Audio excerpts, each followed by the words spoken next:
Hello everyone, my name is Kuldeep Singh Rathore. Welcome in GATE वाला platform. तो guys, GATE का exam जो है वो ओवर हो चुका है और आप में से कई बच्चे ऐसे होंगे जिन्होंने इंटायर ईयर या फिर पिछले 2-3 सालों से लगातार मेहनत करी है। लेकिन कहीं ना कहीं गाइस, जब हमारा गेट का जो एग्ज़ाम है जैसा हम सोच के रखते हैं, जो हमारे एक्सपेक्टेशन होते हैं, अगर उस हिसाब से ना हो तो गाइस कहीं ना कहीं हमें बुरा भी लगता है, हम डिप्रेशन भी फील करते हैं, हमें स्ट्रेस भी होता है। और हर एक स्टूडेंट इस चीज़ से ओवरकम और इस सिचुएशन को फेस करता है। जैसे कि अगर आप देखो, मैं अपनी जर्नी बताऊंगा ऑनेस्टली गाइज आपको, कि जब मैंने फर्स्ट अटेम्प्ट दिया था तब मैंने सोचा था कि मेरी अंडर 100 रैंक आनी चाहिए थी और मैं उसी के हिसाब से डेडिकेटेडली हर एक दिन मैंने मेहनत करी थी। लेकिन गाइज जब फाइनल मेरा रिजल्ट आया था फर्स्ट अटेम्प्ट में, तो मेरी 478 रैंक आई थी और उसको देखकर डेफिनेटली मुझे बुरा लगा था कि यार मेरी अंडर 100 रैंक नहीं आई है, जबकि मैंने पूरी मेहनत करने की कोशिश करी है। तो गाइज, क्यों ऐसा मुझे बुरा लगा? क्योंकि मैंने एक्सपेक्टेशन बना रखे थे कि मुझे पीएसयू मिलेंगे, उसके बाद मैं ये करूंगा,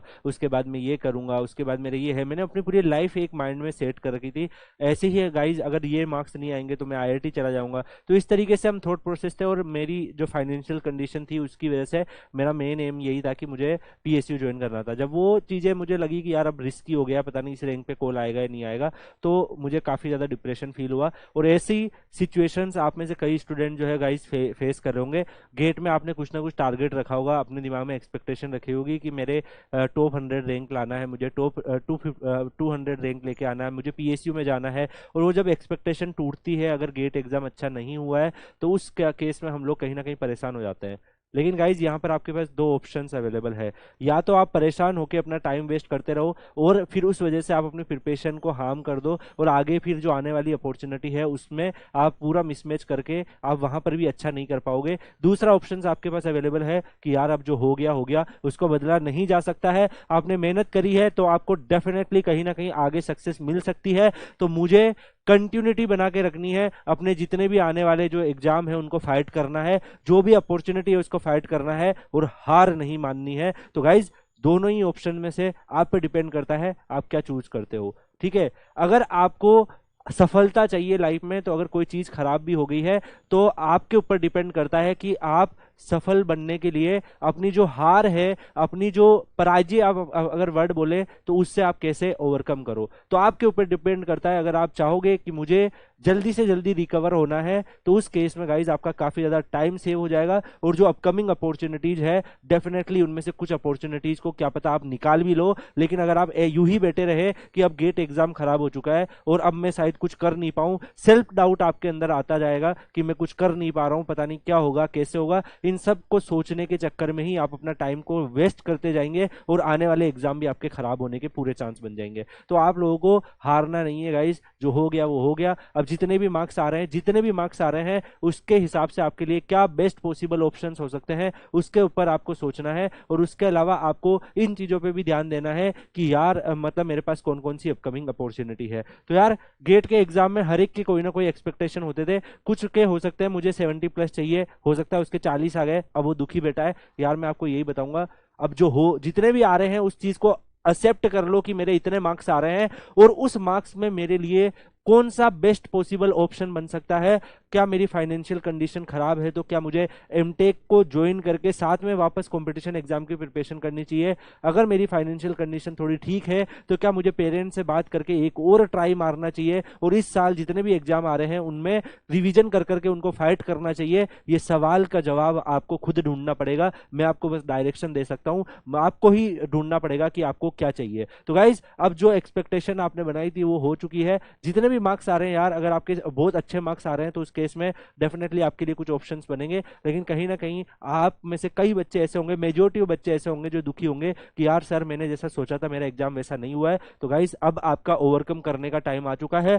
तो हो सकता है 2 से 3 दिन आप लोग इस चीज से परेशान रह लो, लेकिन आगे अब आपको इस चीज से परेशान नहीं होना है गाइज। इसके अलावा मैं आपको बता दूं, कई सारे आप में से बच्चे होंगे तो उनको मैं यही बोलूंगा कि आप लोग क्या कर सकते हैं, ब्रेक ले सकते हैं। 4 से 5 डेज का आप ब्रेक ले लो, आराम से आप काम डाउन ले लो, अपने पढ़ाई से थोड़ा दूर रह लो। लेकिन अब आपको क्या करना है, इस पर्टिकुलर टाइम में आप अपनी फैमिली से बात करो, फ्रेंड से बात करो, ऐसे लोगों से बात करो जो थोड़ा सा आपको पॉजिटिविटी दे सकते हैं। तो डेफिनेटली गाइस आपको क्या करेगा कि एक पुश मिलेगा। और अगर आपको लाइफ में कुछ भी अचीव करना है, किसी भी फेलियर से, किसी भी प्रॉब्लम से ओवरकम करना है, तो आपके ऊपर डिपेंड करता है कि आप कितना जल्दी ओवरकम करते हो। आप चाहो तो उस प्रॉब्लम को 2 से 3 महीने तक भी खींच सकते हो और अपना टाइम को वेस्ट कर सकते हो। आप चाहो तो 1 या 2 दिन में भी लड़ सकते हो और जल्दी से जल्दी रिकवर करके अपने टारगेट पे फोकस करना स्टार्ट कर सकते हो। तो अगर आपको सफल होना है तो ऑप्शन 2 आपको चूज करना पड़ेगा। तो डेफिनेटली अगर आप ऑप्शन 2 चूज करेंगे तो आपके चांसेस बनेंगे कि आप आने वाली जो अपॉर्चुनिटी है उसमें सक्सेसफुल बन जाओ।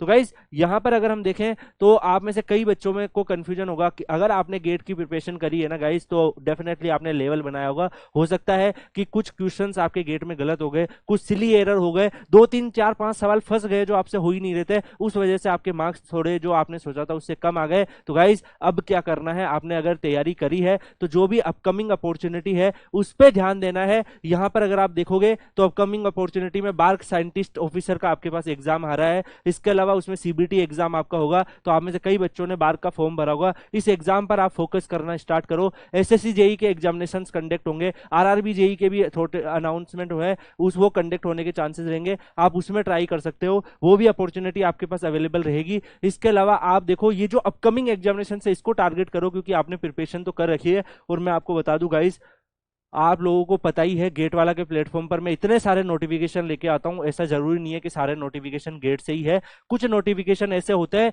जो विदाउट गेट भी आते हैं, अलग से एग्जाम भी कंडक्ट होते हैं, और आप उनको फाइट करो, क्योंकि अगर आपने प्रिपरेशन कर रखी है तो कोई ना कोई आपका एग्जाम होगा, अपने क्लियर होगा, और आपको कंटिन्यूटी के साथ आगे बढ़ते रहना है। फेलियर को अब भूल जाओ यार। अब आप उस पर अगर 1 साल भी वेस्ट कर दोगे रो रो के तो कुछ भी नहीं होने वाला है।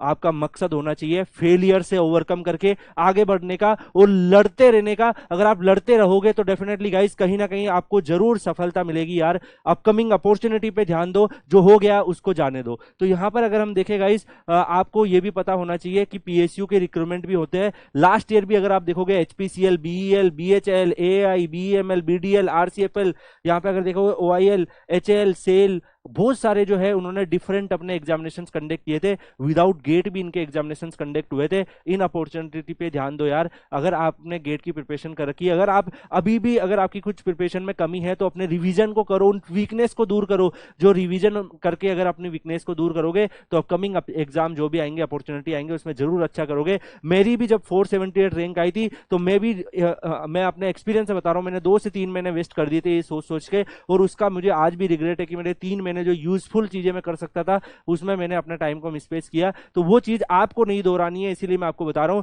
अभी से ही उठ जाओ। अगर आपको अगले साल का गेट देना है उसको टारगेट करो, अगर आपको अपकमिंग एग्जामिनेशन निकालने हैं उसको टारगेट करो। लेकिन गाइस आपको उठना पड़ेगा, और अब जो बीत गया उसको जाने दो यार। आपके दिमाग में एक ही चीज होनी चाहिए कि मेरे जो पेरेंट्स है जिन्होंने मेरे पे ट्रस्ट किया है, जो मेरी फैमिली है जिन्होंने मुझ पे ट्रस्ट किया है, उनको मैं सफल होकर दिखाऊंगा। जरूरी नहीं है यार सफलता एक ही बार में मिले, 2 बार में मिले। कई बच्चे मैं बता रहा हूं फर्स्ट अटेम्प्ट में 4-4 हजार रैंक के आसपास थे, सेकंड अटेम्प्ट में 1000 रैंक के हिसाब से थे, और थर्ड रैंक में टॉप 5 में भी रैंक आ रखी है। आपको ऐसे एग्जांपल भी दिख जाएंगे अगर आप मेरी पास्ट की वीडियो देखोगे। कई बच्चे जो है 4-4 5-5 हजार रैंक में फर्स्ट अटेम्प्ट में थे और टॉप 10 टॉप 20 में भी आ गए। तो गाइज क्यों आ गए? क्योंकि उन्होंने हार नहीं मानी और उन्होंने वापस ट्राई किया। तो ट्राई करते रहना है गाइज, जरूरी नहीं है आजकल का जो कंपटीशन युग चल रहा है इसमें एक बार में आपको सफलता मिल जाए। ठीक है, यहां पर अगर आप देखोगे गाइज आपको हार्डवर्क करना पड़ेगा। ठीक है, आपके अंदर डेडिकेशन लाना पड़ेगा। अब जो बीत गया उसको जाने दो। बाकी अगर आपको फाइनेंशियल प्रॉब्लम है तो भी आपके पास बहुत सारे डीआरडीओ जेआरएफ के ऑप्शंस अवेलेबल होते हैं।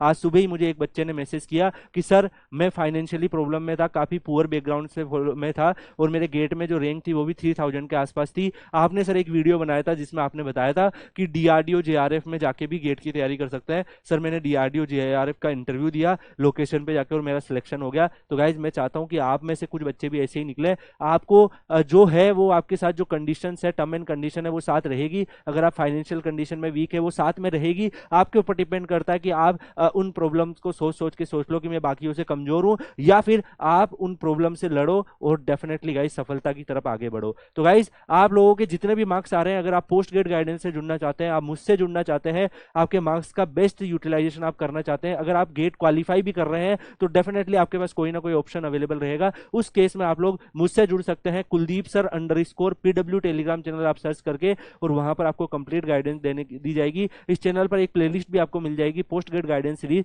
जिसमें मिनिमम से मिनिमम गेट स्कोर से भी आप कितना अच्छा ऑप्शन बना सकते हो, वो सारे ऑप्शंस के ऊपर हम लोग बात करेंगे। तो पोस्ट ग्रेड गाइडेंस से आप जुड़ के रहिए। बाकी गाइस आपको कोई भी प्रॉब्लम है, अगर आप थोड़ा सा भी अगर आपको बुरा लग रहा है या जो आप ओवरकम नहीं कर पा रहे हो, तो Kuldeep sir underscore PW Telegram channel पर जुड़िए, मुझसे बात करिए, डेफिनेटली मैं आपकी हेल्प करने की पूरी कोशिश करूंगा। बाकी डेडिकेटेडली अपनी प्रिपरेशन पे ध्यान दीजिए। मिलेंगे हम अगली वीडियो में, तब तक के लिए गुड बाय, टेक केयर। अब हार मत मानो यार, उठ जाओ और अब वापस आने वाले टारगेट पे फोकस करना स्टार्ट करो।